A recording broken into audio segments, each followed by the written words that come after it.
Hello everyone, I am your SST teacher Seema Dubey, TGT of Social Science from Gyandeep Senior Secondary Public School, Shikwabad.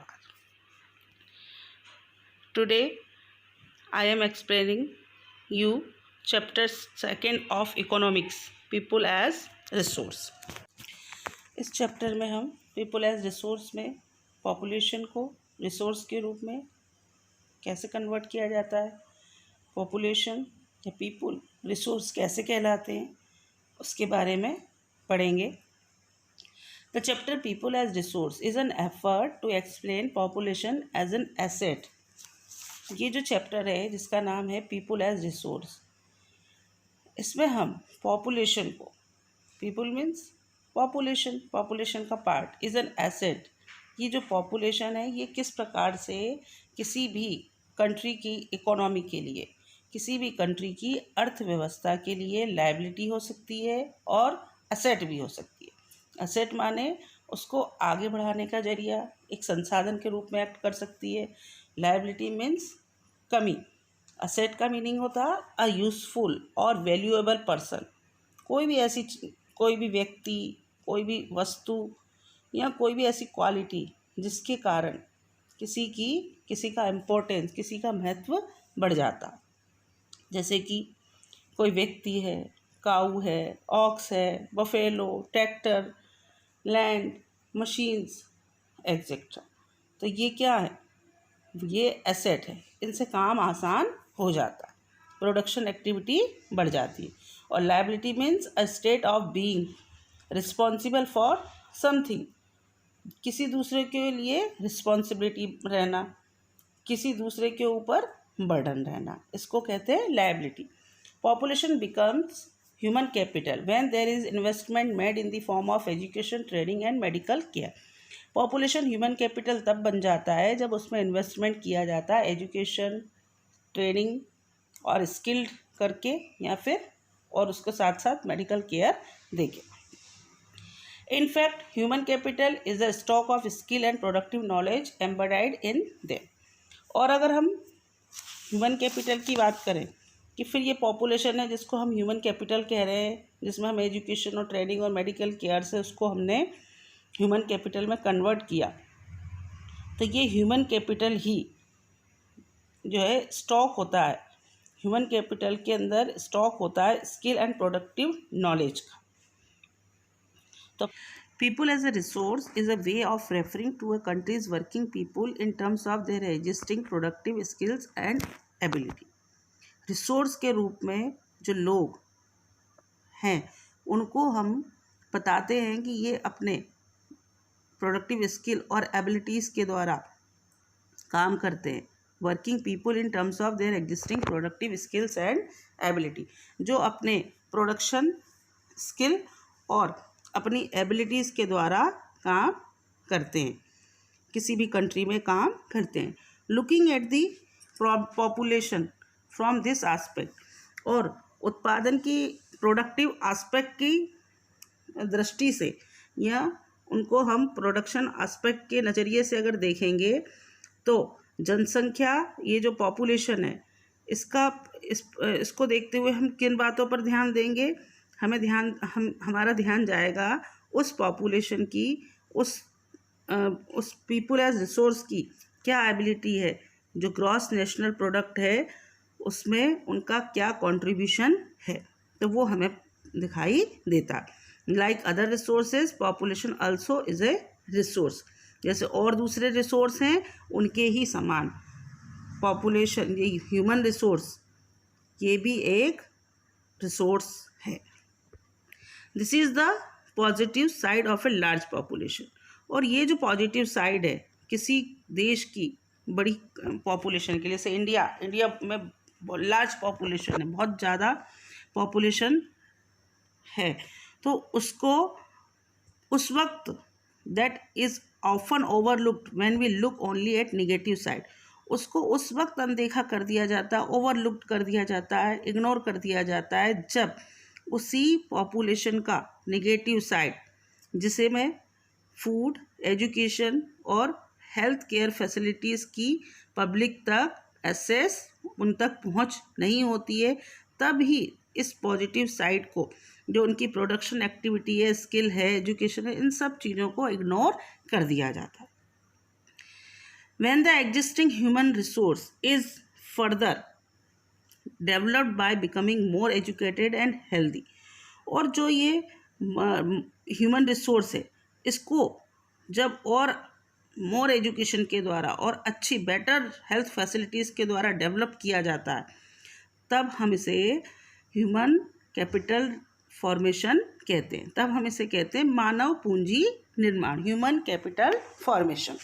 और ये हमारी physical capital formation की तरह ही हमारी country की productive power में अपना कंट्रीब्यूशन देता है.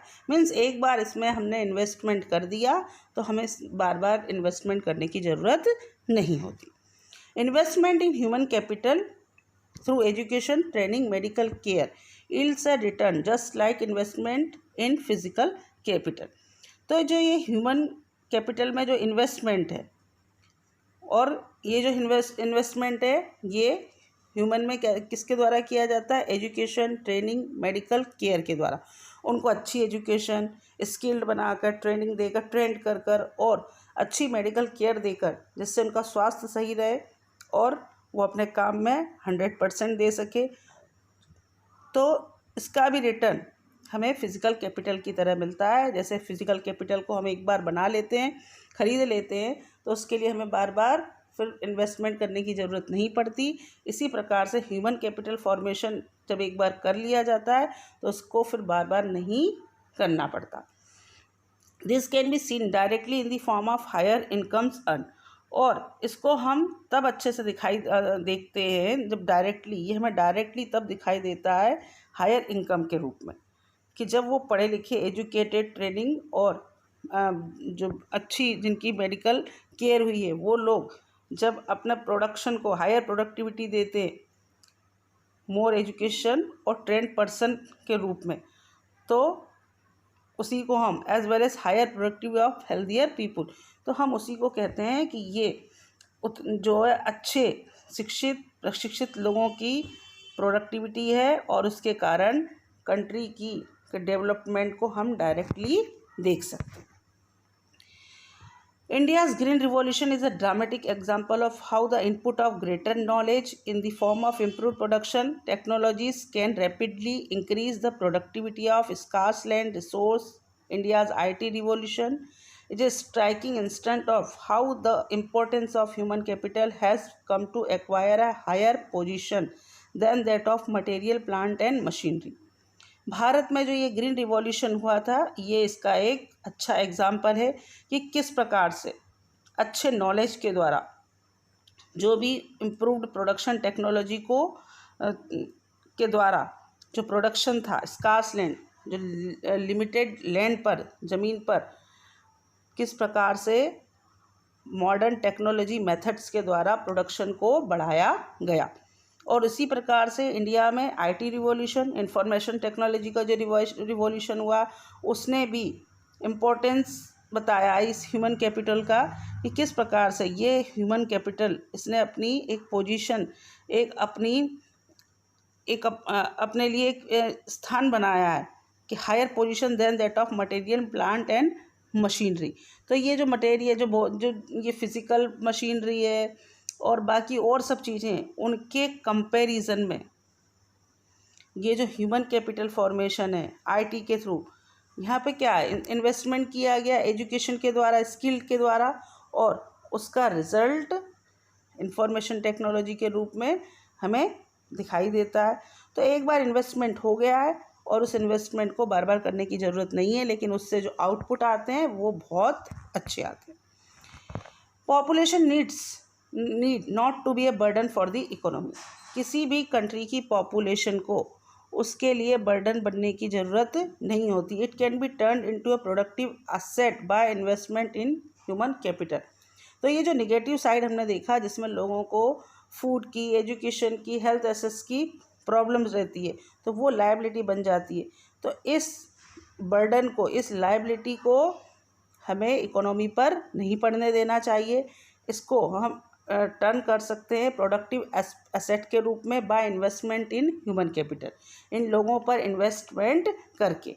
जैसे for example by spending resources on education and health, जो एजुकेशन और हेल्थ है उसके ऊपर अच्छे से उनके लिए सबके लिए अच्छी शिक्षा, एजुकेशन, हेल्थ फैसिलिटीज़ और जो मॉडर्न टेक्नोलॉजी है उनका यूज़ करना है। ट्रेनिंग ऑफ इंडस्ट्रियल ट्रेनिंग, किस प्रकार से इंडस्ट्रीज़ में मशीनरी वगैरह को ऑपरेट करना या स्किल्ड बनाना उनको एवरी फील्ड में, चाहे वो इंडस्ट्रियल पर्पज़ से हो या एग्रीकल्चरल पर्पज़ से हो, उन्हें मॉडर्न टेक्नोलॉजी का यूज़ करने लायक बनाना। यूज़फुल साइंटिफिक रिसर्चेस, और उसमें साइंटिफिक रिसर्चेस को शामिल कराकर ये जो इन्वेस्टमेंट किया जाता है तो इससे पॉपुलेशन किसी भी कंट्री की लायबिलिटी से एसेट में कन्वर्ट हो जाती है। Looking at the photograph, can you explain how a doctor, teacher, engineer and a tailor are an asset to the economy. अगर आप यहाँ पर ये पिक्चर देख रहे हैं तो यहाँ आप क्या बता सकते हैं कि डॉक्टर, टीचर, इंजीनियर या ये टेलर है, ये किसी भी कंट्री की इकोनॉमी के लिए रिसोर्स किस प्रकार से, तो इसको एक्सप्लेन करेंगे। Not only do the more educated and the healthier people gain through higher incomes, केवल हायर इनकम से जो है ज़्यादा एजुकेशन और अच्छे हेल्दी लोगों को ही फ़ायदा होता है, ऐसा नहीं है।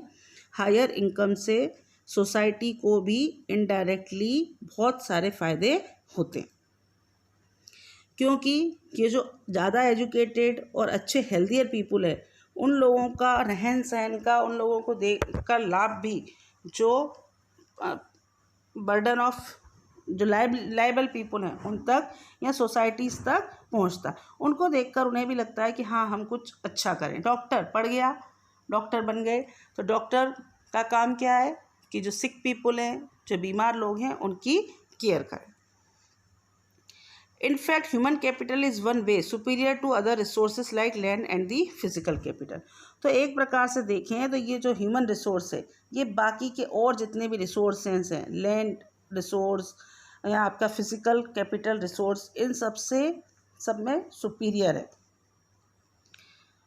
Human resource can make use of land and capital. ये जो ह्यूमन रिसोर्स है ये लैंड और कैपिटल का यूज़ करवा सकता है, उपयोग कर सकता है, लेकिन land and physical capital can not become useful on its own. लेकिन लैंड और कैपिटल अपने आप से यूज़फुल नहीं हो सकते, उसको यूज़फुल बनाने के लिए हमें ह्यूमन कैपिटल की ज़रूरत पड़ती है। For many decades in India a large population has been considered a liability rather than an asset.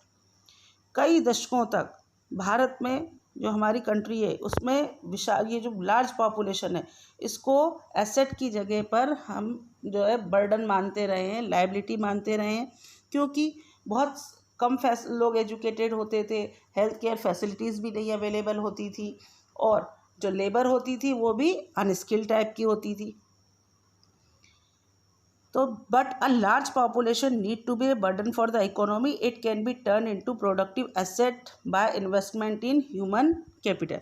लेकिन ये ज़रूरी तो नहीं है कि ये जो लार्ज पॉपुलेशन है ये पूरी कंट्री के लिए बर्डन ही बनी रहे।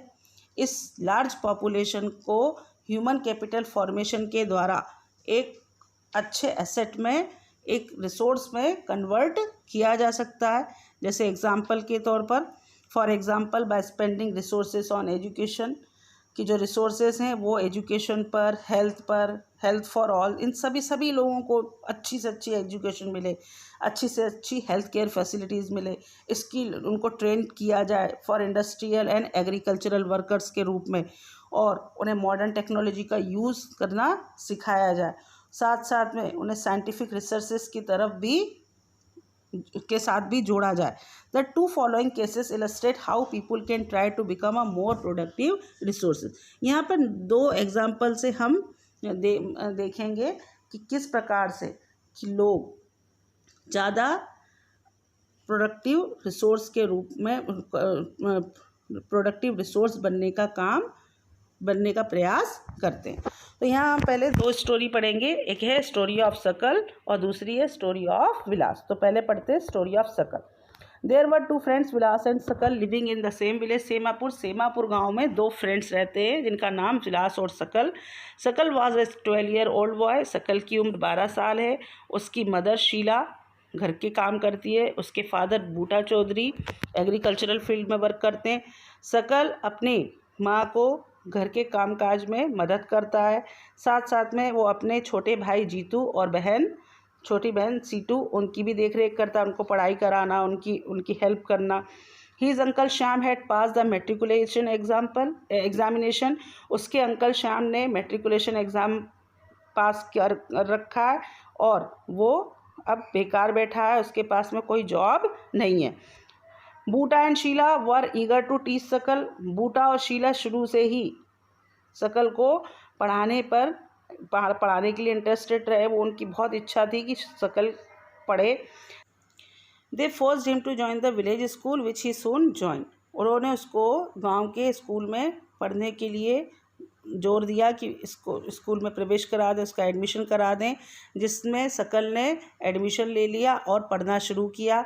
फिर हायर एजुकेशन लेकर हायर सेकेंडरी एग्जामिनेशन क्लियर कर ली उसने अच्छे मार्क्स से। His father persuaded him to continue his study. उसके फादर की इच्छा थी कि सकल अपनी आगे की पढ़ाई जारी कर रखे। He raised a loan for Sakal to study a vocational courses in computer. उन्होंने सकल के लिए एक स्टडी लोन लिया ताकि वो कंप्यूटर में वोकेशनल कोर्स कर सके, डिप्लोमा कर सके। सकल was meritorious and interested in studies from the beginning. सकल शुरू से ही अब पढ़ाई में अच्छा था, उसकी स्टडी में जो है उसको इंटरेस्ट था और उसने अपनी पढ़ाई को पूरा भी किया था। With great vigour and enthusiasm he completed his course. और जब उसको हायर एजुकेशन में उसके फादर ने एडमिशन करा दिया तो उसने उतनी ही मेहनत और लगन के साथ में और उत्साह से अपने डिप्लोमा कोर्स को, अपने वोकेशनल कोर्स को कंप्लीट किया। After some time he got a job in a private firm. थोड़े दिन के बाद में सकल को एक प्राइवेट फर्म में जॉब भी मिल गई। जैसे ही उसका डिप्लोमा कोर्स कंप्लीट हुआ और उसको जॉब मिल गई।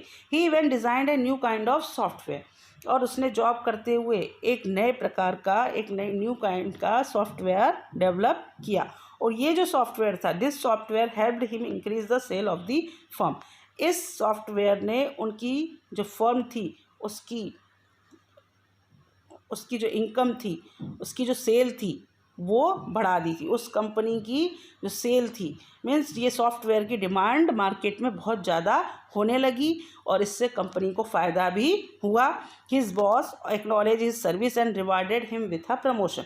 तो उसके बॉस ने उसकी सर्विस को ध्यान में रखते हुए, उसके काम को ध्यान में रखते हुए, उसकी सेवाओं से, उसके वर्क से खुश होकर उसको जो है प्रमोशन दिया मीन्स उसकी जो इनकम थी, सैलरी थी, वो और बढ़ गई।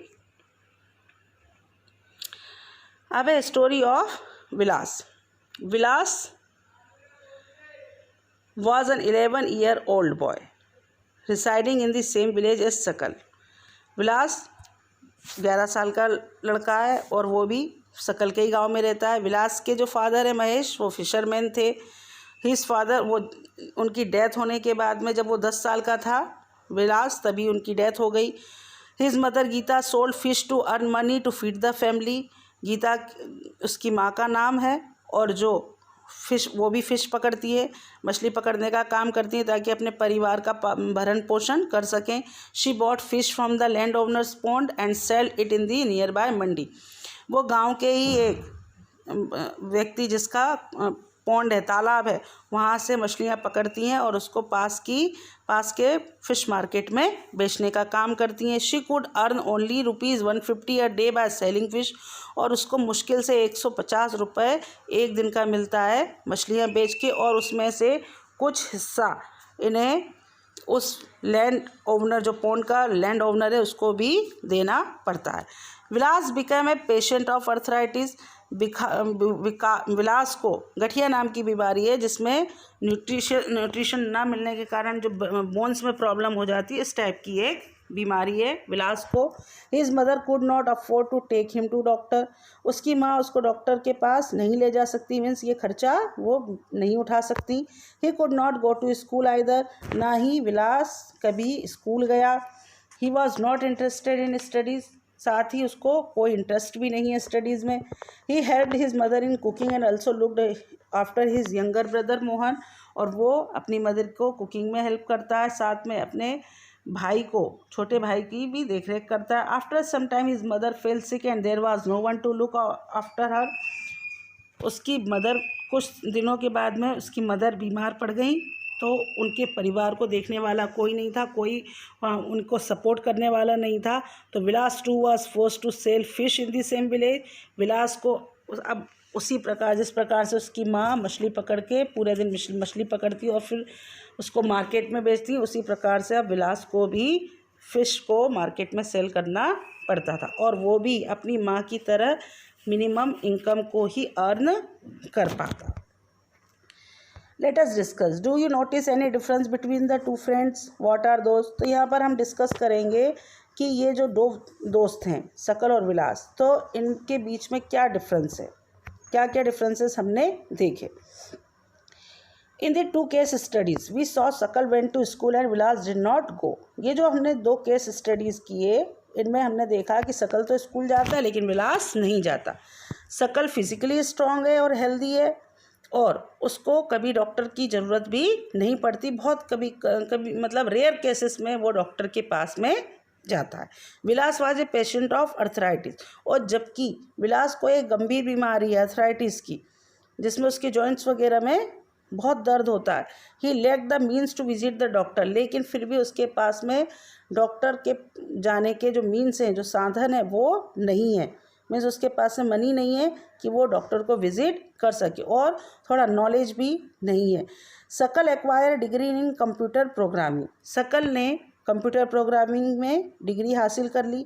शकल found a job in a private firm, शकल ने एक प्राइवेट फर्म में जॉब हासिल कर ली, कंप्यूटर की डिग्री लेकर उसको तुरंत ही एक जॉब मिल गई। और विलास ने अपना जो पैतृक काम था, जो उसके फादर करते थे, फिर मदर करने लगी, और अब वही काम विलास भी करने लगा। He earned A merge income like his mother, और वो भी उसको भी उसकी इनकम अपना जो काम मदर का काम, अपने फादर का काम जो उसने करना स्टार्ट किया, तो उसमें उसका जो इनकम थी वो कितनी रही, मिनिमम ही रही। इन द केस ऑफ शकल, और वहीं शकल के केस में several years of education added to the quality of labour. अगर उसके केस की बात करें हम, शकल के केस की, तो कई सालों से जो उसके एजुकेशन में जो इन्वेस्टमेंट किया गया, उसके कारण उसके लेबर की, उसके श्रम की जो क्वालिटी थी वो बढ़ गई। This enhanced his total productivity, और इसके वजह से उसकी टोटल प्रोडक्टिविटी में भी बढ़ोतरी हुई, उसकी टोटल प्रोडक्टिविटी भी बढ़ी। Total productivity adds to the growth of the economy, और ये जो टोटल प्रोडक्टिविटी है, ये देश की इकोनॉमी की ग्रोथ में, जो अर्थव्यवस्था उसकी ग्रोथ में जो है कंट्रीब्यूशन देती है। This in turns pays a individual through salary और in some other forms of his choices. ये एक प्रकार से जो इंडिविजुअल्स हैं, जो व्यक्ति काम करने वाले लोग हैं, उनको या तो उनकी सैलरी के रूप में या उनके और जो दूसरी चॉइसेस हैं उनके रूप में उनको इसका जो है उनको उसके बदले में उसका रिजल्ट मिलता है। In case of Vilas there could not be any education और health care in early part of his life. अगर हम विलास की बात करें तो उसमें उसके अर्ली पार्ट ऑफ लाइफ, जीवन के प्रारंभिक दौर में, ना तो उसको एजुकेशन मिला, ना ही हेल्थ केयर फैसिलिटीज़ मिली। He spend his life selling fish like his mother, और वो अपनी लाइफ अपनी मदर की तरह फिश बेचते हुए ही निकालेगा। Henceforth he draws the same salary of unskilled labour as his mother. तो एक प्रकार से वो भी अब उतनी ही सैलरी लेगा जितनी जो एक अनस्किल्ड लेबर लेती है, जैसे उसकी मदर लेती थी, क्योंकि वो अनस्किल्ड थी। तो यहाँ पर विलास भी अनस्किल्ड है, तो वो भी जो लोअर इनकम लेवल है उसी को अचीव कर पाएगा। Investment in human resource, human resource में जो इन्वेस्टमेंट किया जाता है एजुकेशन और मेडिकल केयर के द्वारा, ये high rates of return in future देता है। एक बार जब हम ह्यूमन रिसोर्स में एजुकेशन मेडिकल केयर के द्वारा इन्वेस्टमेंट करते हैं तो उसका जो रिजल्ट मिलता है हमें वो फ्यूचर में जाकर मिलता है। This investment on people is the same as investment in land and capital. तो ये जो लोगों पर इन्वेस्टमेंट किया जाता है वो बिल्कुल उसी प्रकार से है जैसे कि हम लैंड और कैपिटल पर इन्वेस्टमेंट करते। किसी एग्जाम्पल के तौर पर पेरेंट्स अपने बच्चों को पढ़ाते हैं तो एजुकेशन दिलाते हैं, तो एक प्रकार से वो क्या कर रहे हैं, इन्वेस्टमेंट कर रहे हैं एजुकेशन पे।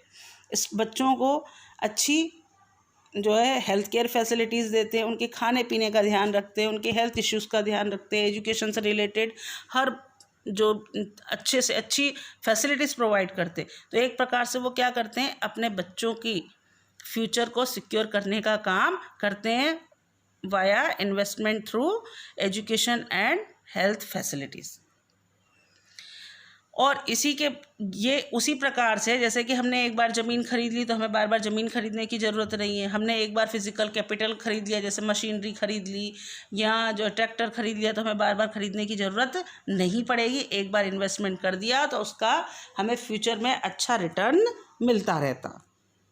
अ child too with investment made on her education and health, जैसे किसी बच्चे पर इन्वेस्टमेंट किया जाता है एजुकेशन के द्वारा और हेल्थ फैसिलिटीज़ के द्वारा, can yield a high return in future in form of higher earnings and greater contribution to the society. जब बच्चों पे अच्छी एजुकेशन, बच्चों का अच्छी एजुकेशन और हेल्थ फैसिलिटीज़ दी जाती है तो ये बच्चे आगे चल के फ्यूचर में जब जॉब करने लायक हो जाते हैं तो इनकी इनकम भी अच्छी होती है, हायर इनकम होती है और ये सोसाइटी में भी कंट्रीब्यूशन देते। Educated parents are found to invest more heavily on education of their child.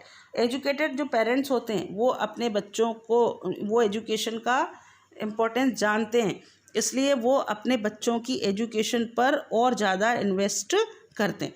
ऐसा इसलिए करते हैं, this is because they have realise the importance of education for themselves, क्योंकि उन्होंने रियलाइज़ कर लिया होता है एजुकेशन का महत्व। अपने आप को जो उनकी जो लाइफ स्टाइल है, जो भी स्टैंडर्ड है, वो सब किसके कारण है, एजुकेशन और अच्छी हेल्थ फैसिलिटीज़ के द्वारा। तो इसको वो रियलाइज़ कर चुके होते हैं, इसलिए अपने बच्चों को भी अच्छी हेल्थ और लिविंग स्टैंडर्ड देने के लिए वो लोग अपने बच्चों में इन्वेस्ट करते हैं। They are also conscious of proper nutrition and hygiene.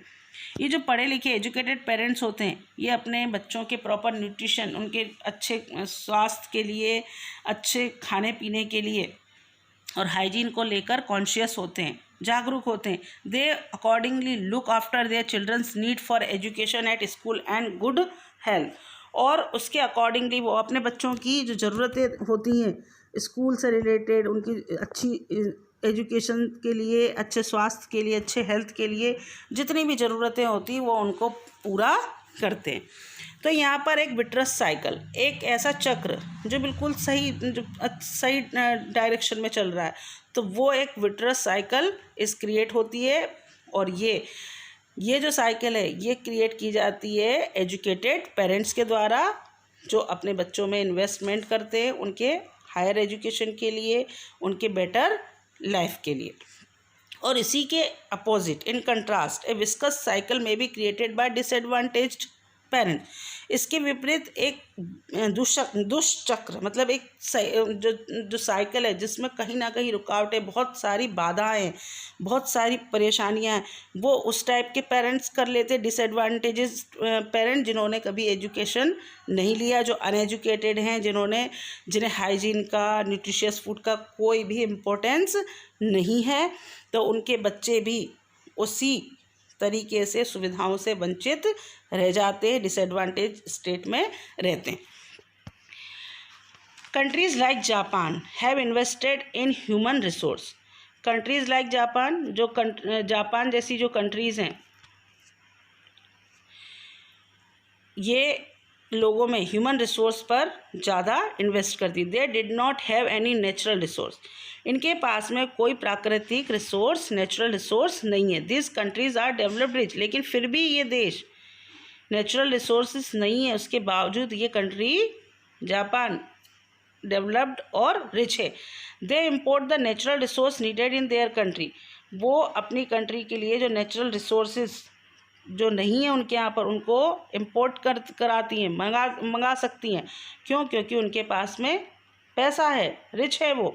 How did they become rich and developed, वो किस प्रकार से रिच और डेवलप्ड हुई? जब उनके पास में नेचुरल रिसोर्स नहीं है, नेचुरल रिसोर्स के लिए उनको अदर कंट्रीज़ पर डिपेंडेंट होना पड़ता है।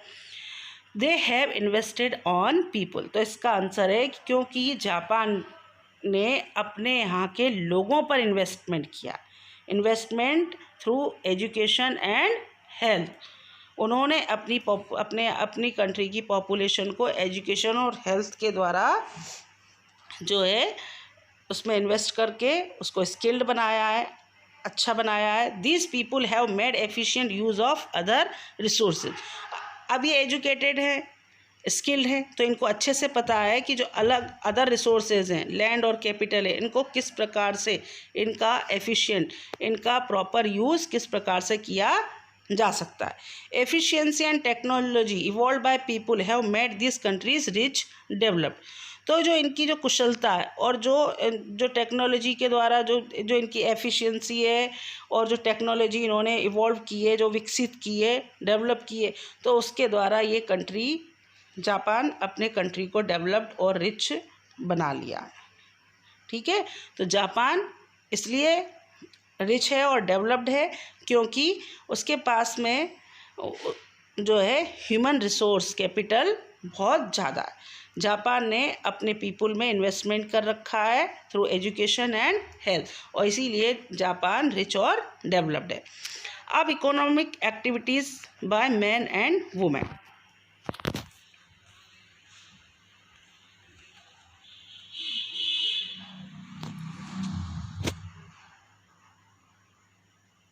ईशान।